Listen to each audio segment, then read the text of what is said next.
Bapak, Ibu, saudara-saudari, adik-adik, anak-anak, sahabat kenalan yang saya kasihi, mari kita renungkan bacaan Injil pada hari ini, Kamis 29 Juli 2021. Hari ini adalah peringatan wajib Santa Marta.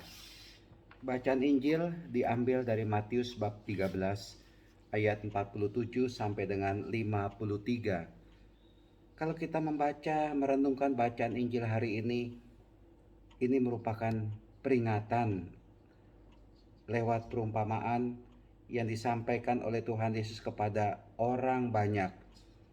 Tuhan Yesus menyampaikan perumpamaan demikian. Hal kerajaan surga itu seumpama pukat yang dilabuhkan di laut, lalu mengumpulkan pelbagai jenis ikan. Setelah penuh, pukat itu ditarik orang ke pantai, lalu mereka duduk dan dipilihlah ikan-ikan itu. Ikan yang baik dikumpulkan ke dalam pasu, yang buruk dibuang.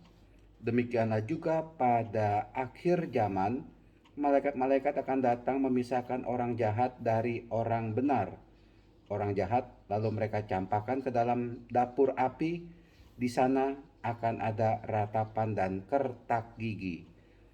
Bapak, Ibu, saudara-saudari yang terkasih, perumpamaan dari Tuhan Yesus ini sudah begitu jelas bagi kita sekalian.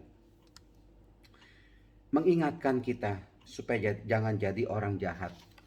Meskipun menjadi orang jahat itu nikmat, enak, menyenangkan, tetapi jangan jadi orang jahat. Kenapa saya mengatakan jadi orang jahat itu menyenangkan? Begini, kalau kita katakanlah orang jahat itu menipu orang, jahatnya itu menipu orang, dia itu akan mendapatkan ya uang, ya apapun dari hasil menipunya, dan dia bisa memperkaya hidupnya, dirinya, dan tentu itu menyenangkan bagi dia, tetapi menyusahkan bagi orang lain.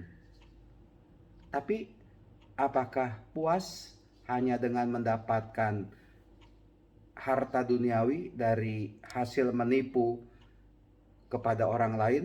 Puas? Hati-hati. Tadi dari perumpamaan dikatakan malaikat-malaikat akan datang memisahkan orang jahat dan orang benar. Orang jahat akan dikumpulkan dan dimasukkan ke dalam dapur api. Di sana akan ada ratapan dan kertak gigi. Bisa saja saat ini Anda menipu orang lain, tapi perhatikan bacaan Injil pada hari ini dari Tuhan Yesus. Bisa saja Anda melukai orang lain. Bisa saja Anda berbuat yang jahat kepada orang lain, segala perbuatan jahat. Tapi ingat itu, ingat, apapun yang kita lakukan akan ada buahnya, akan ada buahnya. Memang di sini dikatakan dari dalam bacaan Injil, yang jahat itu akan dimasukkan ke dalam dapur api dan akan ada ratapan dan kertak gigi. Tapi orang yang baik, orang yang benar hidupnya, orang yang penuh dengan belas kasih, orang yang penuh dengan cinta kasih, juga akan dikumpulkan untuk masuk ke dalam kerajaan surga, ke dalam kedamaian, ke dalam keabadian. Tapi sekali lagi, ini peringatan bagi orang-orang yang kerap kali berbuat jahat, yang kerap kali berbuat menyusahkan orang lain, yang kadangkala sukanya itu menyusahkan, dengan begitu sukacita melakukan kejahatan. Ingat, ingat, mumpung masih hidup, mari bertobat.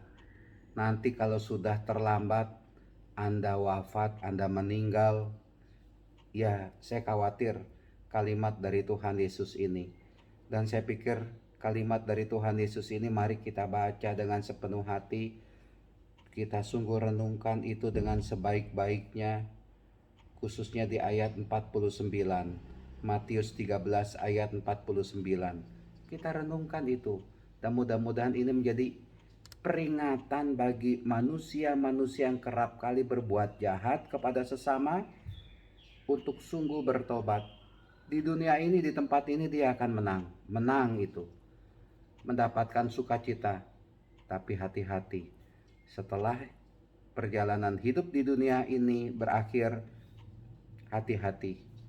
dengan ungkapan yang dikatakan oleh Tuhan Yesus. Sekali lagi, Tuhan Yesus sudah mengingatkan kita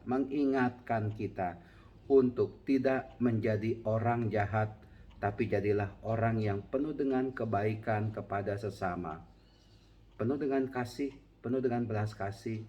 Itu yang dikehendaki oleh Tuhan. Tuhan memberkati kita semua. Amin.